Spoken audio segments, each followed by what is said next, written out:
Don Larson. Just my connection, albeit non-familial, was the fact that I got a press pass for Yankees Old Timers Day on the 25th anniversary of the 1956 game. So I was there with Yogi Berra and Mickey Mantle, and I was on the field taking pictures. So when Don Larson sort of recreated, if you will, that final out, and they had fun at Yankees Old Timers Day, that was sort of my connection. So could Yogi actually hop up on him? It was just all pretend. No, he could not replicate it. At some point, you really did not know all along that there was this connection to Don Larson. That was sort of an epiphany at some point, wasn't it? Well, it was. I moved to a new town in '55, I guess it was, and everybody played baseball at recess, and I had not played baseball ever in South Bend, where I'd lived before. So I had to learn quickly, and it was a difficult game. It's a hard game to learn, really. And I got no encouragement, no support, new kid in town. They just mocked me. And I'm a kind of bookish guy, and I tried to research my way into competence. I read everything I could, subscribed to the sporting news, things like that.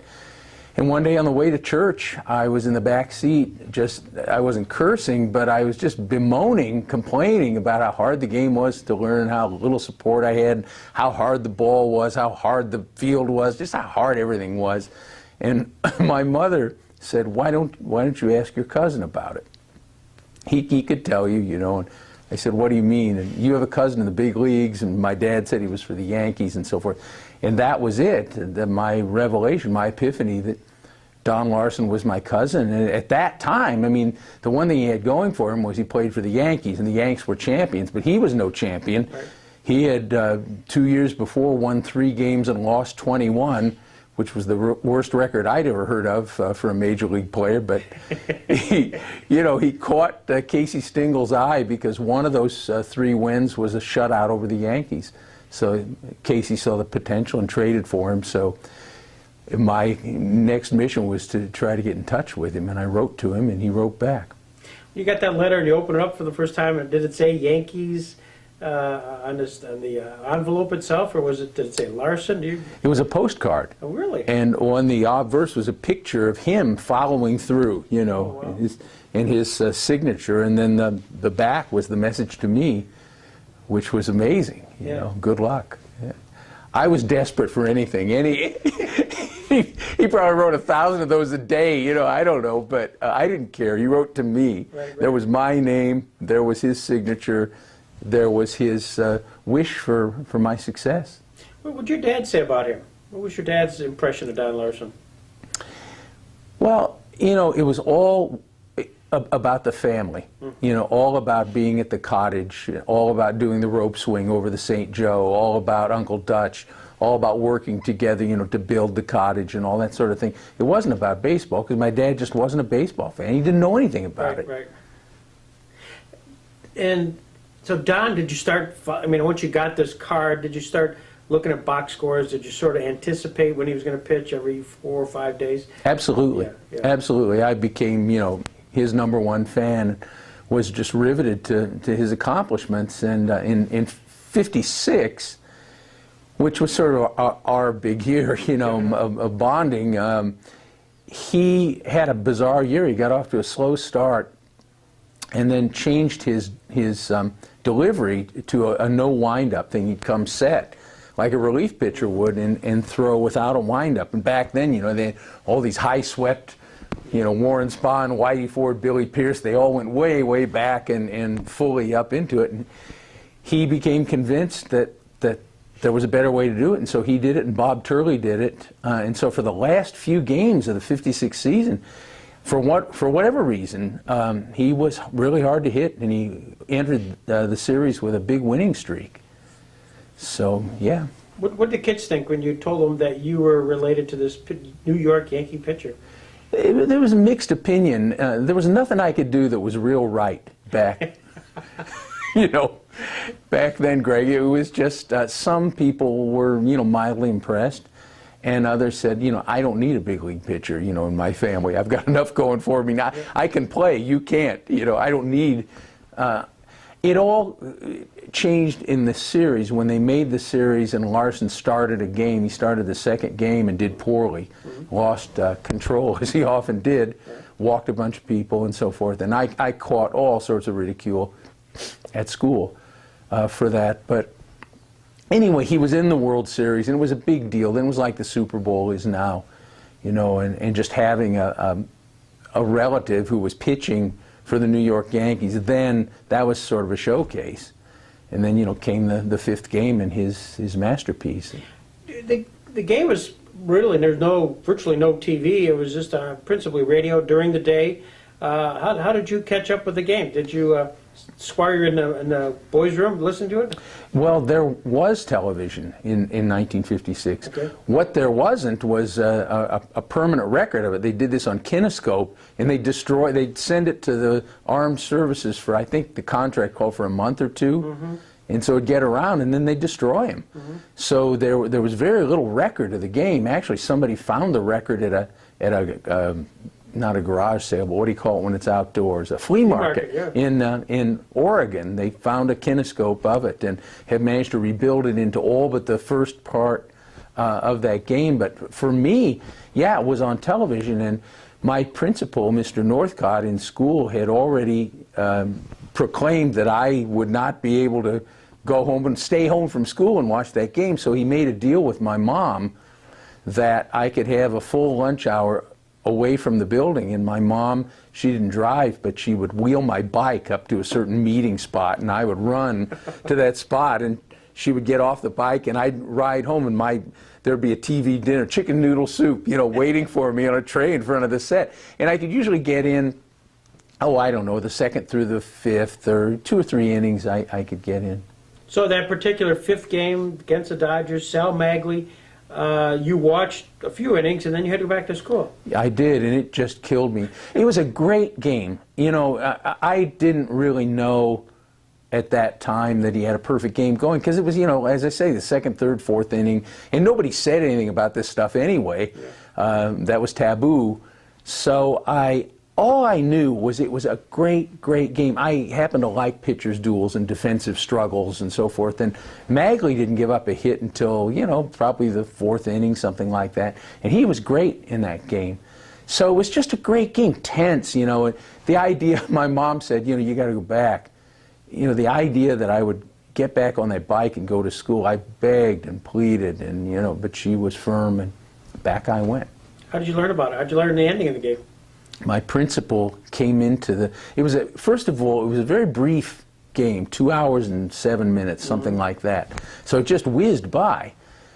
And the principal came into my 4th grade class and asked our teacher, Hazel Smith, if he could speak to us, address well, he was the principal, so of course he could, you know, and he said, you know, I have some news for you, and they announced the score of the game, and there were boos and cheers and so forth, and then he said, but there's something bigger.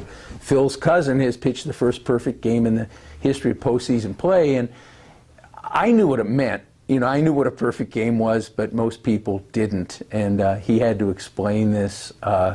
And then people got out of their chairs and thumped me on the back, and girls even, you know, which is the whole game. So. What did you do? I mean, you go home, you see your mom, your dad. Did you write him a note? Did you do anything to? Well, the first thing, there was sort of a long sort of coattail period for me. My popularity spiked. You know, people who wouldn't speak to me, you know, suddenly owned me.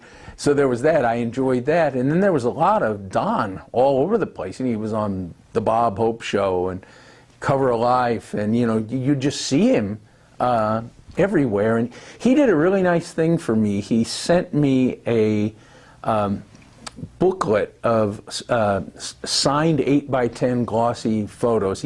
In the locker room, you know, with O'Malley of the Dodgers. And there were probably about 5 pictures altogether that found their way back to me. And yeah, I wrote him.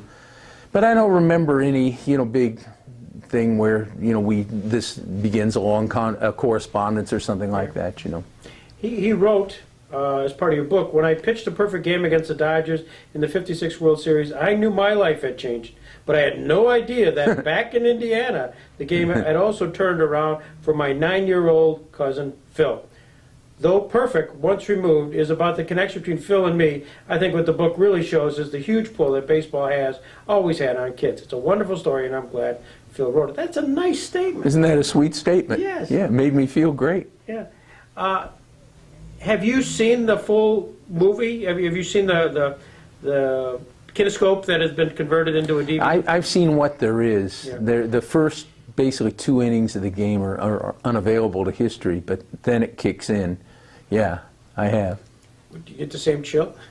Well, yeah, you know, how can you not? It's just so gripping, and you're swept up in it, and you're thinking, you know, how can this guy be doing this? Right. How can this be happening? And apparently he was just in his zone the way, you know, great shooters get in his zone. They can't miss. The bucket looks as big as a lake. And I guess that's the way it was, because Yogi Berra said, you know, he only threw one pitch, one bad pitch the whole game, which was a long foul ball. And he just could do no wrong. I guess his control was just pinpoint. And for a wild man, I mean, this is a guy who was not a good pitcher because it was not a great pitcher because he was wild. For somebody to just focus in one day, how does that happen? Yeah. You know? Well, that's part of the Don Larson great story. Ultimately, you meet him. Well, yeah. Well, I met him as a kid. Okay. I met him. We went several times to Comiskey Park, and I got to see the Yanks of the mid and late '50s. So I got to see Mantle play. And then he got traded to San Francisco, and we would go to Crosley Field in Cincinnati to see him play, and we'd always eat with him, you know, afterwards. And then he was demoted, sent down to a Dallas AAA team, and they came to Indianapolis. The Indianapolis Indians were a AAA team. So I saw him then, and we spent a little more time together that time. I remember that game really well because there were hecklers. You know, hey, you're washed up, Larson, you're a bum. And boy, it was everything my dad could do, you know, to keep from slugging those guys, you know. And it was just awful. Yeah. And then I saw him again, you know, in 2006 when I was writing this book. I went out to Idaho and stayed with them for a couple of days. Have you ever done a joint book signing or anything like that? Oh, absolutely. Yeah. Absolutely. In fact, I'll tell you a story about that. For a while, Don didn't read the book. And I would call him and I would say, you know, hey, have you read it? And he'd say, I'm no reader, you know. And I'd rag on his wife, Corrine. I was like, you got to get him to read this book because we're going to be doing appearances together. He's going to get asked questions, and you know he needs to know at least what happened in the book. And I will. And so she salted books everywhere on this, in the restaurant, everywhere. And I didn't know until I saw him again. The first appearance that we did together was a bookstore in New Jersey, just across the Hudson from Manhattan, a big sports bookstore. Just a huge line, you know, hundreds and hundreds of people and a big stacks and stacks of books. And we're sitting there signing, and he says, without looking at me, I read it.